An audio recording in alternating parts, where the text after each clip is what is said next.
Welcome, one and all, to the High Performance Human podcast. As always, it's your man Andy here. I probably should get a couple of guest hosts at one stage, I think, maybe. Give you guys a bit of a break from this rather insidious Pommy accent. But today I am absolutely delighted to be joined by Amanda Gould, who is the CEO director, founder of Highspec Properties, a buyers agency operating in New South Wales. Now, Amanda is not just your stereotypical buyer's agent, I will say. A lady of stature within the industry in a greater sense.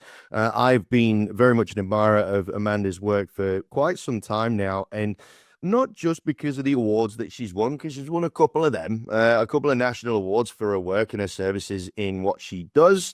But the way that she carries herself, the way that she networks is absolutely phenomenal. She does it with a degree of class, but it's a degree of class without being too crass. She's very much a human's human, who is one of the easiest people to get on with and have a yarn to. And aside from anything else, she just makes sure that she does everything with a degree of value, whether it is her wardrobe, her attitude, her outlook, her communication, you name it. It's all of the highest standard. Amanda, thank you so much for joining me on the High Performance Human podcast. How are you today? Great. Thank you for having me in that wonderful introduction, Andy. Oh, look, I'm making a bit of a habit of it. I am doing everything I can to try and better myself each time with those introductions. And every time I think about you, Amanda, it's when I say the word glamour, right, team? A lot of the time people you see the word glamour or hear the word glamour and they automatically think of someone who is, what should we call it? No, you could use the word arrogant.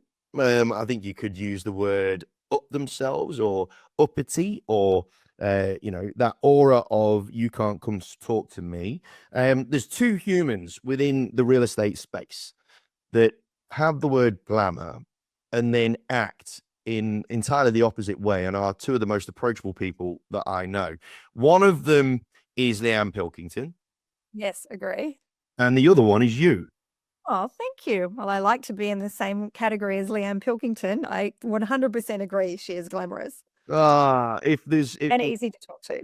If there are sequins, then there are you two generally speaking. So, and I love that. I love that about you. You're not afraid to put your personalities out there, and that's one big thing that I really want to have a chat to you about in this podcast, Amanda, because you're not shy of saying a couple of things, but you're not pushy or arrogant in the things that you have to say. And I think that's a balance that a lot of people really, really struggle with. So I really want to dig into that, if that's okay. So before we crack on, though, for those people that don't know who you are and need to know who you are, give us a bit of an MO as to what got you to this point. Well, as you said, I'm the founder of Highspec Properties Buyers Agents. What got me here? The passion I had as an 18-year-old back in 1988. Now I'm showing my age. When I bought my first property, interest rates were 18.74% with National Australia Bank. I was earning $5,900 a year as a travel consultant, and I really could not afford that property. That was $66,000 in Manly when I first bought it, but I did. And it sparked an interest and a passion that ignited this company, really just helping friends and family over many years with their property journey before I was actually a buyer's agent, and then starting Highspec Properties. What year did you start the business? I started the business in 2012, and it's just helping people find their dream homes or investment properties right across Sydney and Australia, and working with everyone from first-home buyers right through to luxury buyers and seasoned investors and everything in between. I am not one of the buyers agents out there that just only wants luxury buyers. I love helping first-home buyers because they will come back to me when they're wanting to upsize, and then they're starting a family, and then they're downsizing. So I have been around for a while now. So I actually have had those repeat clients over the years, which I absolutely love because relationships, as you said, relationships are so important, especially to me and my business and how I thrive. I've actually come from 27 years in the travel industry. So travel industry is a high touch, high service business. A lot of this industry, when I first started, was lacking in some companies. I wouldn't say it was consistent levels of service and customer service being centric to a business. It is now. It's a lot better with people, understanding customer journeys. But I've come from an industry where we dissect customer journeys and work out, um, anything that's stopping us from getting to where we need to be in giving the best service. And we call it the wow service. Yeah. And that's us in a nutshell. I want to know one thing. Yes. It was actually Adrian Knowles from CEO of Hardcourts Australia. He brought this to my attention. I think it's a distinction that we really need to dig into, I think, a little bit more on the podcast. And you mentioned the word passion there. You had a real passion you discovered a real passion, but clearly you've turned that passion into a purpose. And Adrian quite rightly pointed out that there are inherent differences between passion and purpose, but a lot of the time people get the lines blurred. Yes. Because a passion lasts 5 minutes unless it's got a much more fundamental purpose driving it forward, right? Yeah. So from that passionate first sort of dip in the toe of the real estate space, how have you evolved your purpose and how have you turned that into a genuine purpose that has clearly stood the test of time? Because you would have no doubt gone through plenty of tough times as a business owner from 2012 to now with all the different bits and bobs that's gone on in the world. So how did you turn that passion into a genuine purpose that gives you that drive in the times where things aren't going so well? I think just helping people make life-changing decisions, because property is a life-changing decision. It does set you up to have that financial freedom. It's not just about, people say security, and I think security is like, bars on windows and, being locked in. Like, we want to give them the freedom to make choices. And those life-changing decisions, whether you're a first-home buyer buying a property for $600,000 or, a luxury buyer and everything in between, or renovating a property and adding value, which I have a lot of experience in.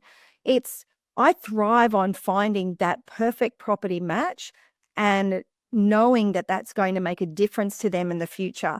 And whether that's a stepping stone and they're stepping up that property ladder each time, because I have helped a number of people do that, and just seeing how far they've come from the beginning, and people saying, oh no, I couldn't renovate to add value.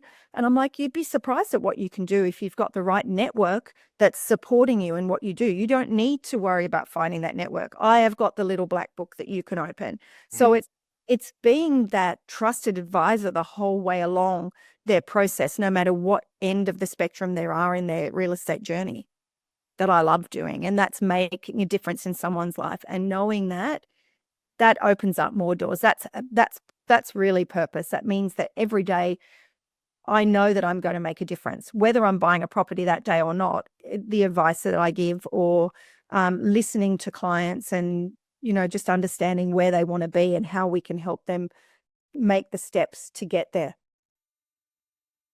Did you find that when you discovered the passion when you first bought your place in '88? Yeah. Right?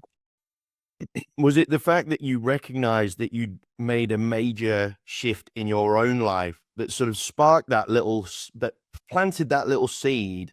Because we're going from travel to this, travel is altering someone's life in the short term. Yeah. Did you recognize that the things that made you happy in the travel industry could be extrapolated out to a much more longer term benefit to humans when it came to real estate? Is that a fair sort of transition? It's a clever transition. I'm not sure if I actually made it. I just knew that giving good customer service and being their trusted advisor would be a benefit and add value to the whole transaction.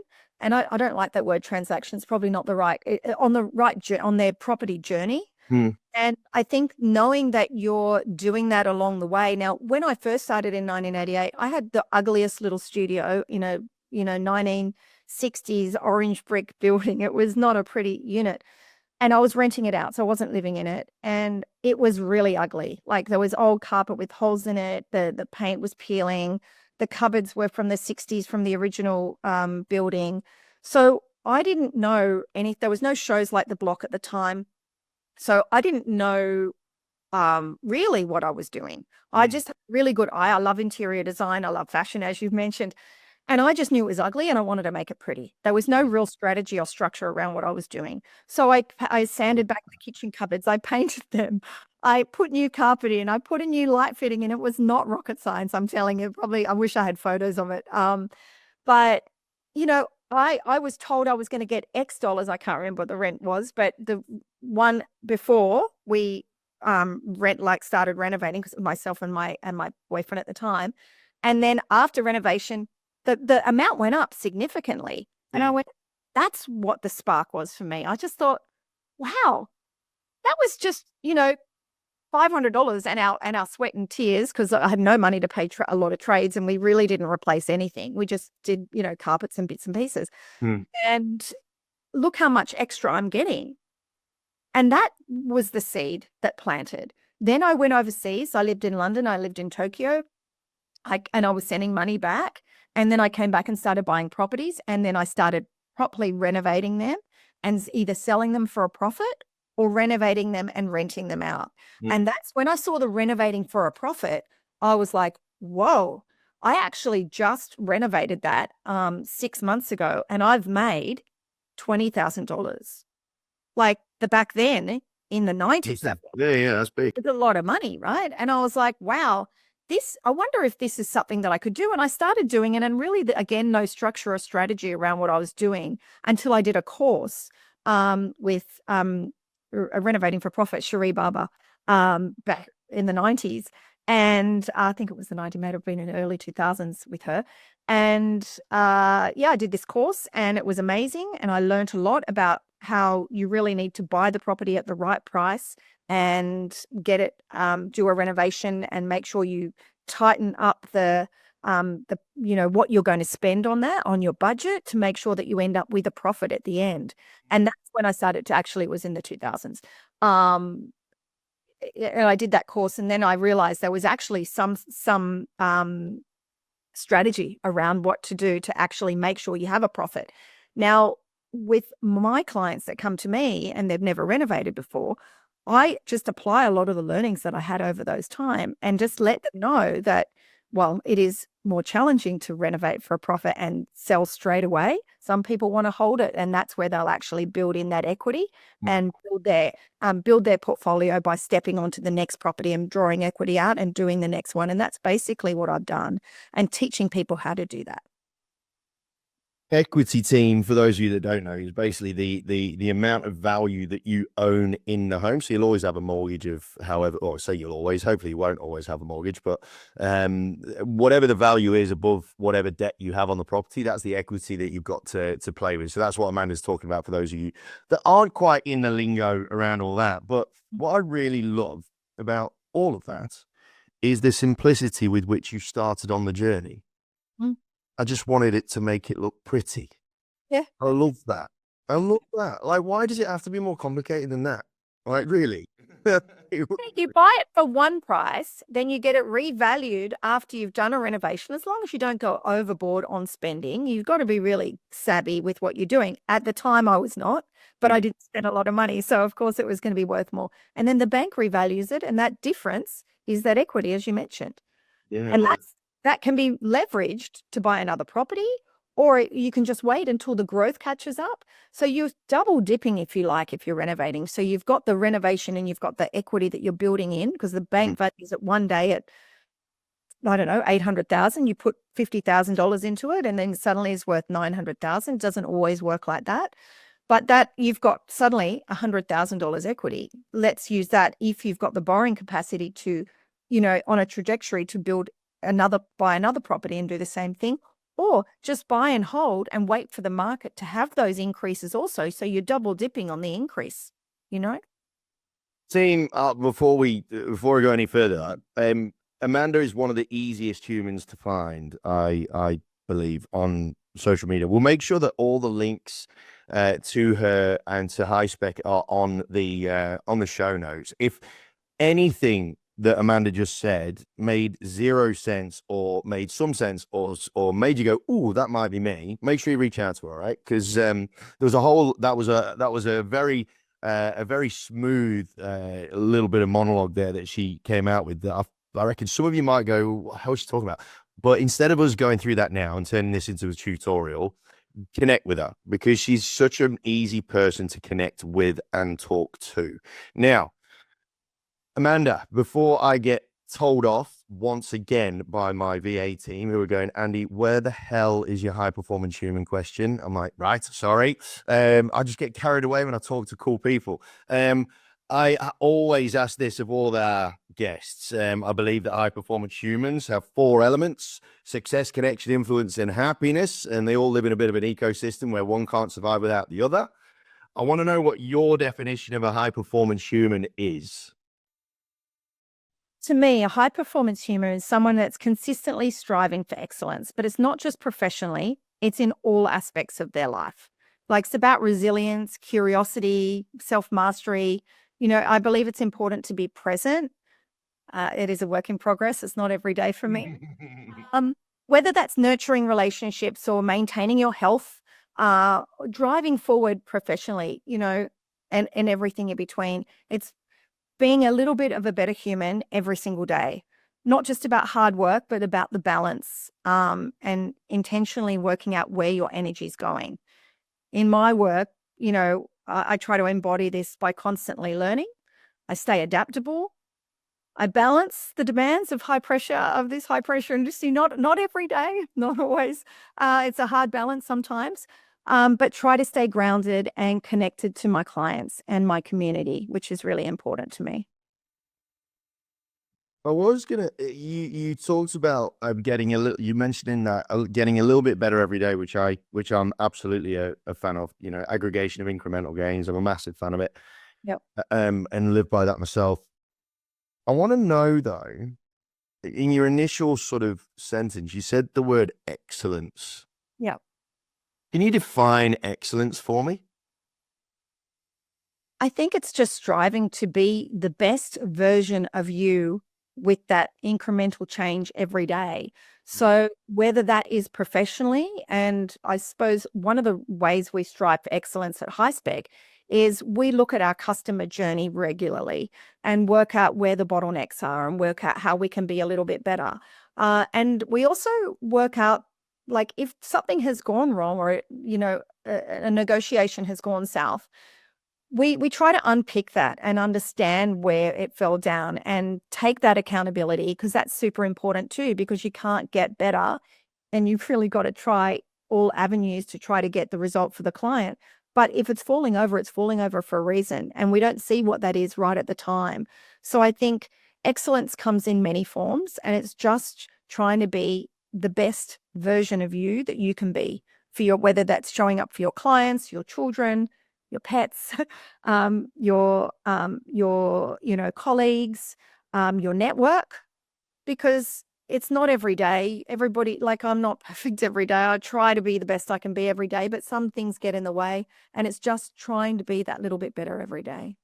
And by some things, team, one thing that was disclosed prior to me hitting record on this, that one thing that is very much getting in the way of Amanda right now are 2 little puppies that are chewing through her leather shoes. So when she says hurdles, there are some physical ones too, and they come with 4 legs, and what have you. So she is very much living her version of excellence. Right. This is an interesting one, right? Because when people talk about excellence or they picture what excellence looks like, it's absolutely understandable, because to define excellence is to picture brilliance in everything, right? It's to picture that amazingness of that Adonis, that superstar type individual. Yeah. What you've just said there though is it's almost the antithesis of excellence, but it's turning what is commonly perceived as a noun, right? Because excellence is a noun. Yeah. But turning it into a doing word. And the doing of excellence is almost the opposite to the noun definition, which is interesting because you just said that you just said understanding what's not working, working out what's not going well, focusing on the things that we can improve, right? And that is the opposite to the definition of excellence as a noun, but excellence as a doing word. That's what makes a lot of people. That's what makes those excellent people as good as they are, because they don't revel in their magnificence. They're always looking for those improvements, those 1% improvements that they can make in order to get better each time. I saw a story about Tiger Woods. And let's face it, high performance human in certain aspects of his life. He's probably had a few misdemeanors. But when it comes to his golf swing, undeniable, right? He won them when he first won the Masters, and everyone thought he was the second coming of bloody God with a golf club. He then decided to reconstruct his entire golf swing, and it took him 2 years of not doing so well to then put together the best season that's ever been seen by a golfer in history. And so for someone that's at that level of excellence is a noun, he's then doing excellence, whatever the verb is of that, in the way that you've just defined it there. It's interesting, right? Because I think the perception of excellence prevents a lot of people from trying to actually go for it because they don't think they can get it. 100%. Look, when I first started applying for awards, my first was the Awards for Excellence in Real Estate Institute. I applied in 2016. I hadn't been doing the job that long. I thought, what have I got to say? Like, why would I think that I'm better than anybody else? But I have the personality of I've always got to give everything a crack.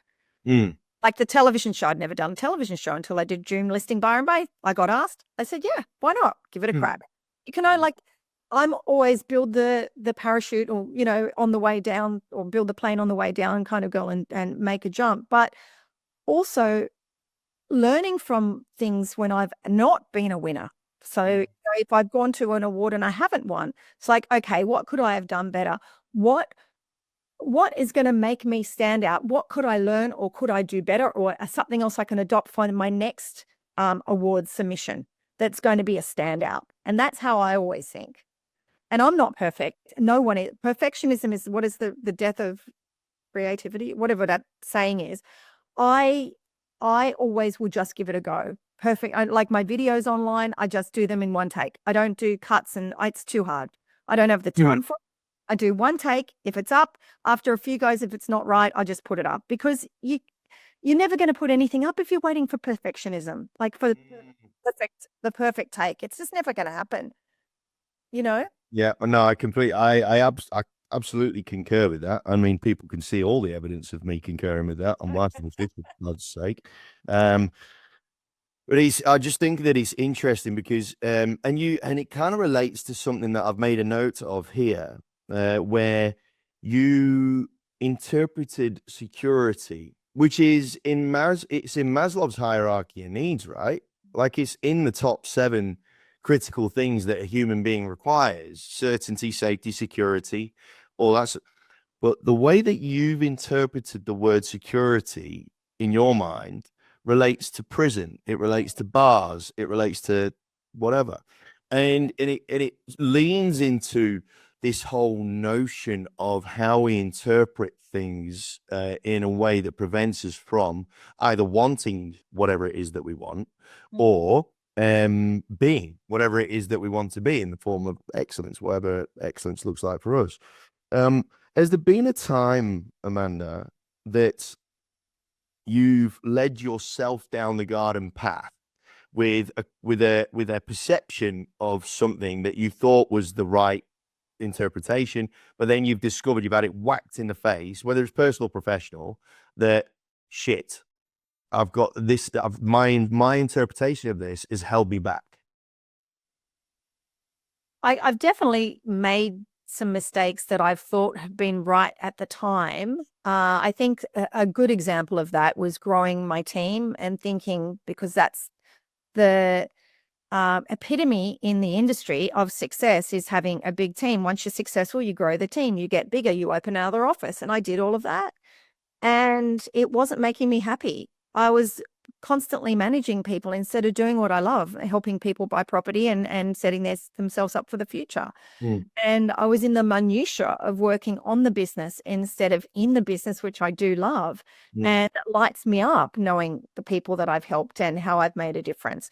And that wasn't happening. And my business coach said, okay, just take out all the noise, write down on a list of all the things you love to do. And all the things I love to do was a buyer's agent's job. Like that's all the things that I do on a daily basis, inspecting properties, meeting clients, meeting strategic partners, growing my clients and buying property for them, negotiating. Like they're all the things that light me up and I love doing. And I wasn't doing them on a daily basis. My team were, and they were having a great time.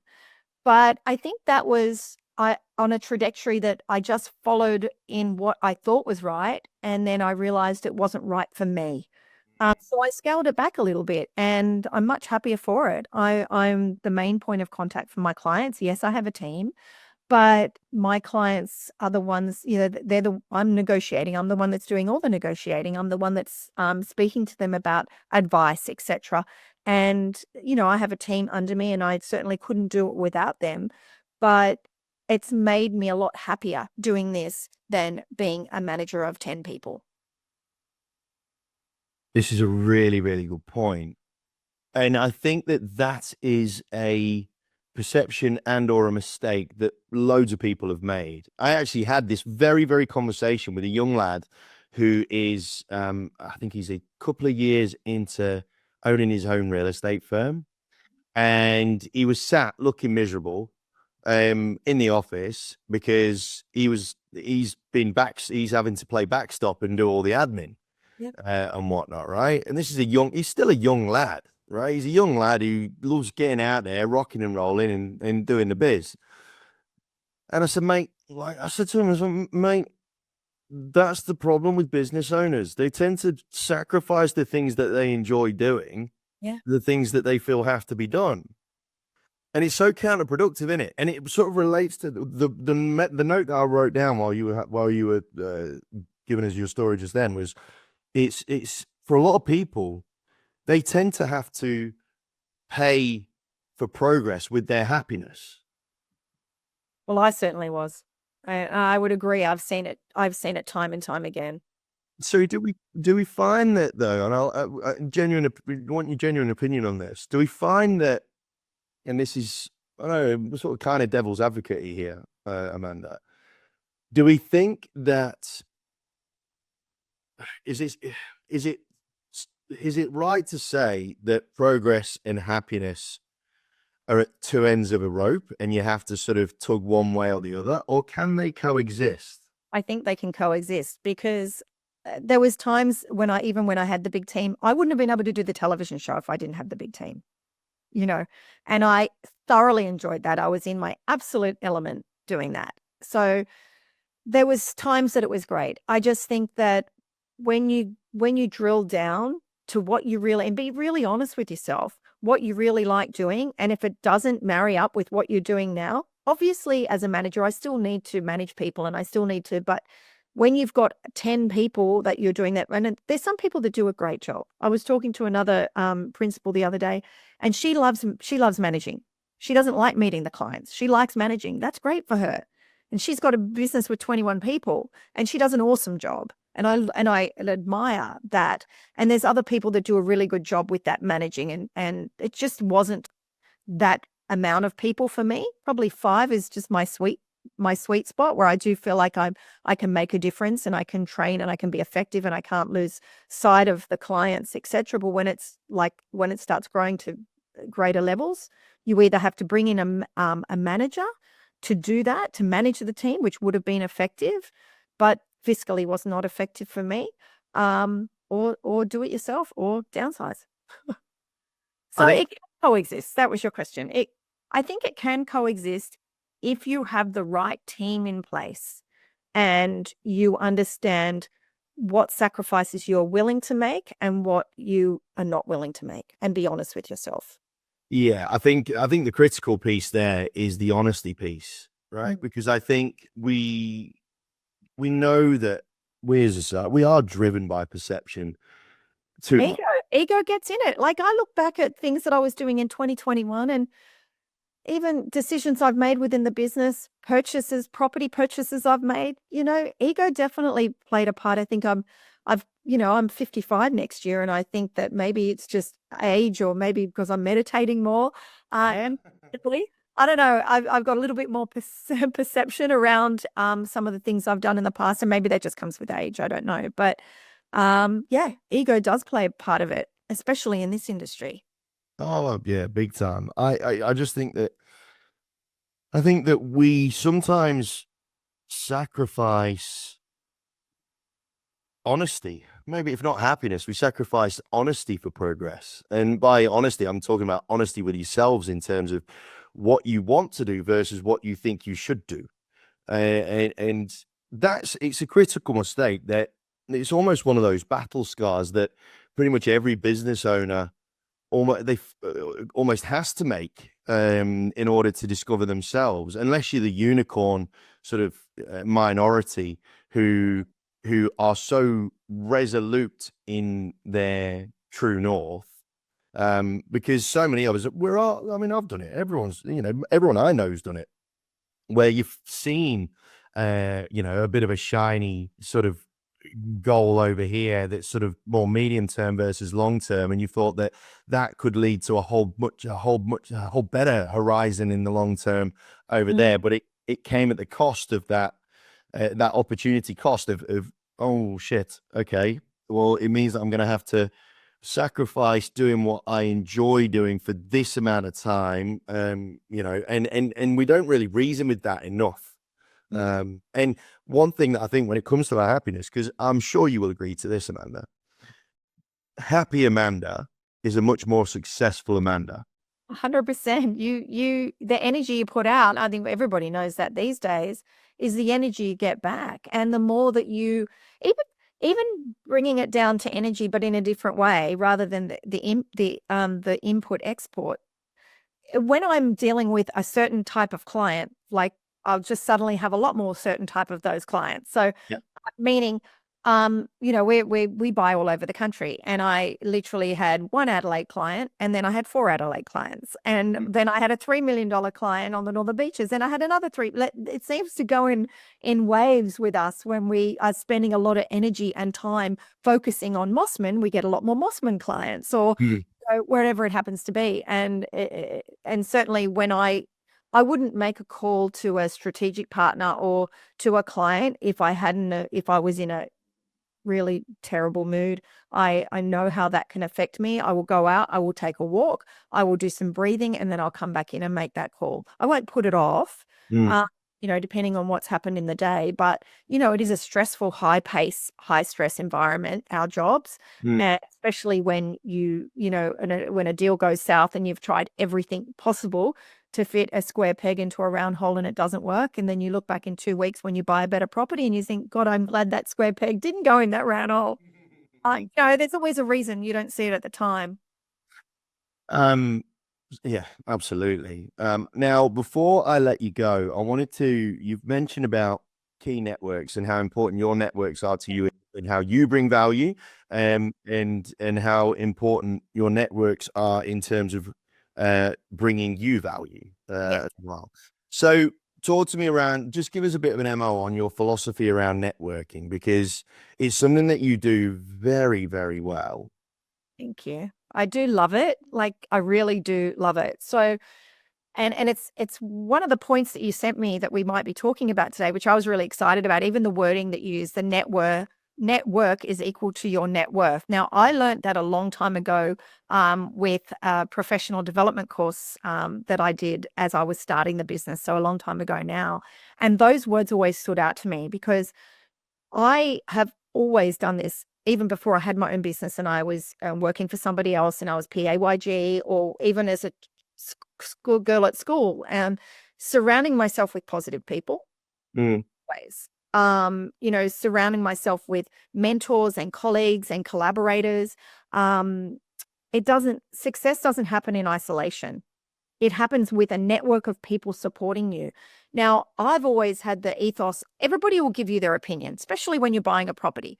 And I always say to my clients, oh, you've taken advice from your friend about not buying the property. Could you tell me how many properties that person owns? I always say, if you would take advice from somebody that has what you want or more. So if they've built a successful business and you want a successful business, only take advice from those people. Don't take advice from somebody that's had a bankruptcy or has never had a business.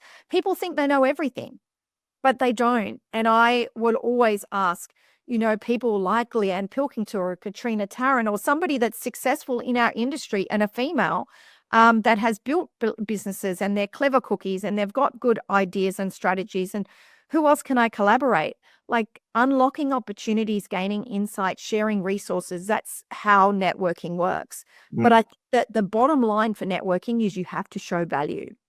So I'm part of Business Networking International, BNI, which you may or may not know about. And one of their philosophies is givers gain. You have to give to be able to receive. You might be in the chapter for a year and get one referral. So my first year, I earned one referral was $15,000 worth of commission, right? A referral fee. But the next year, it tripled. The year after, because I kept giving, thinking, I want to be the connector. I love being the connector for my clients and friends. Amanda, do you know? Amanda, do you have a good plumber? Do you have a good painter? Amanda, do you know a good property manager? Amanda, do you know who I should sell my house to? So they're all, or Amanda, do you know a good interior designer? Or Amanda, do you know a good, like whatever it happens to be? That's where I really love to be able to connect people with the right person. So being able to give and show value to those connections is paramount to being a successful networker, in my opinion. I was a BNI a little while ago. I was when I was a real estate agent, and before I understood anything about networking, and again, this was your philosophy. I just wanted to make it look pretty. I just went in there very, very naively, going, right, I want to see how many people I can help in as short a time as possible, and see how that works. And lo and behold, because especially when you're in a service industry where the transactional value, to put it into dollars and cents, is bigger than everything else. There's bigger than everything else pretty much in that network. And it therefore requires the most amount of trust. So the trust transaction is enormous. Yeah. So you need to put so much more value into that trust before you even get anywhere, right?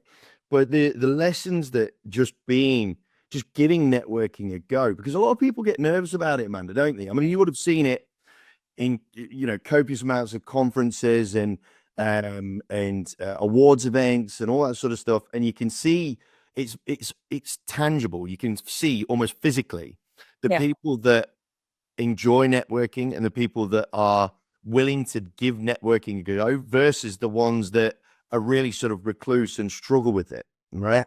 What would you say to those people? Because everyone gets a little bit nervous walking into a room full of people you don't know, but like, give us a couple of things for those people that really struggle with it. Give us a couple of bits of advice. I think the most important advice for any type of networking or any type of business is going outside your comfort zone. So if you would normally speak to one person and stick with them at a networking event, go and speak to two people. And then the next time you go to another, go and speak to three, and just incrementally increase it. So it's not so far out of your comfort zone that it's so scary you'll never do it. Yep. I always like to go up to somebody I don't know, because obviously at BNI, we have our core group of people that are in our chapter, and then there's people that get invited every week. So I already know all my people, and I'll nod and hi, morning. But I won't go into too deep a conversation. If I can see there's somebody there that's just walked in, let's go up and say hi. You have made them walking into a room full of strangers. You've made their morning. You don't know them. They don't know you, but you've broken the ice already. And then you can say, oh, what do you do? Oh, you're a plumber. Let me introduce you to these 5 trades in my chapter because I think they'll be a really good fit. So try and work out automatically who would be a good connection for them, because then they've got something to talk about. Mm. So you might not know, anybody else there, but ask them what they do. And then the next person that comes in and you start speaking to, you might have that connection. You might say, you know what? I actually have somebody that I could introduce you to on LinkedIn or wherever it happened, on email, because you've really got to understand. But I think it's understanding what they do and the value that they like their ideal client. Everybody likes to talk about themselves. Ask them what they do and who's their ideal client. That'll be the easiest icebreaker. I think, and what Amanda's basically alluding to their team is the understanding that the thing that's holding you back is the fact that you are worried, in simple terms, you're worried about how people are going to perceive you if you talk to them. You're worried about the judgment factor, right? Which is one of the main things that holds loads of people back. But what Amanda's just basically said there, in summary, is as long as you go into a room with the notion of that it's not about you, as long as you go into that room believing that it's not about you, then the spotlight, you don't feel that the spotlight is on you. And if you don't feel that the spotlight is on you, you just get a gauge of how you feel if you can get that into your head. That if you can make it about everybody but you, then, and this is how I crack on with auctions. This is exactly how I crack on with auctions, because I know I have this firm belief that I am the least important person, despite being the focal point. I am the least important person in the whole damn space. The freedom that gives me in my head, everyone's shitting themselves, and I've got sandy beaches and sunsets and shit going on in my head. So, but it's not because of the fact that I love the attention and all that. The opposite. I actually don't like the attention directly on me, but I don't make it about me. And that's the biggest issue that everybody has a problem with when they first try and get out their comfort zone, because they worry about them. Yeah. Right.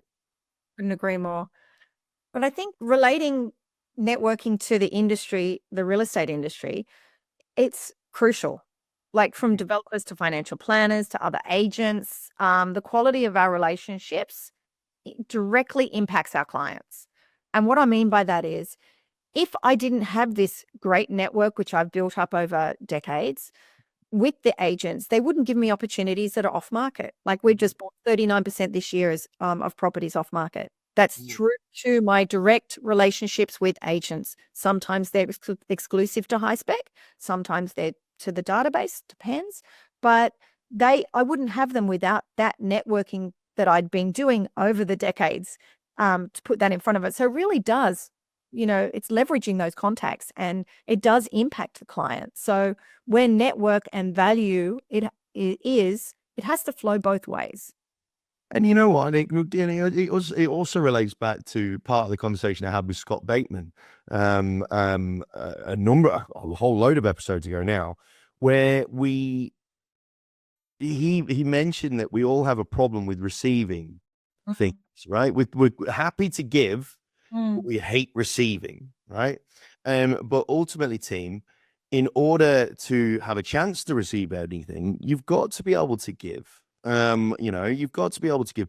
And any human, any self-effacing human, or any human that's got any degree of humility, always gets a small sense of awkwardness when someone pays them a compliment and whatnot, right? And that's where a lot of that judgment on yourself comes from, right? Because irrespective of whether it is a criticism or a compliment, we get awkward either way, or we don't like it either way, right? But if we can get a little bit more comfortable with the art of receiving, whether it's good or bad, and because there's a couple of different skill sets involved in both, then it makes the art of giving a lot easier. But as Amanda very, very, very, very appropriately pointed out, it makes everyone's life easier. Like, it's not just your clients, it's yours. It's yours. And Enjoyment. You'll enjoy it more. Like if you're giving and you're trying to connect, and it just makes the whole experience so much more fun. If I went to a networking event recently, and my neck was out and I had such a bad migraine. By the end of it, from conversations and everything, the headache had gone. And I'm not saying that's going to happen to everybody, but I just think I was so focused on my head when I walked in, and by the time I was focusing on other people, and it just dissipated. And I just think that it can be life-changing, even if you just try a little bit to be a little bit different next time you go to a networking event and try to apply some of these strategies. You might be pleasantly surprised. Reach out and let me know. I love that. I love that. And I love the fact that you made it very, very clear that you don't have to become a completely different person in one go. You can just be a little bit. You can just try a little bit to begin with. As Amanda said, start with trying to chat to one person you don't know. Then the next time, try and chat to two, and just give yourself a break, man. Just do a little bit at a time. It's how you eat the elephant, right? You can't swallow it all whole. You have to take it one small chunk at a time. And that elephant for a lot of us is that fear of judgment. So just one chunk at a time, team. Amanda, what a wonderful conversation. I mean, I had no doubt that it was going to be, but it's been absolutely fabulous. And I love being able to spitball notions and ideas and things off the likes of yourself, because you have got an incredible network, and you are so you communicate so incredibly well and gain value and give value to so many people so often. So it's an absolute treasure to have you on the podcast. Thank you so much for coming on. Thanks, Andy. I've enjoyed it. Now, before I let you go, I have one final question I always ask everybody, which is, as we're all looking for the next version of ourselves, we've always got things that we need to work on. Right now, in Amanda Gould's world, what is one thing that you're really focusing on that you want to improve in your pursuit of high performance?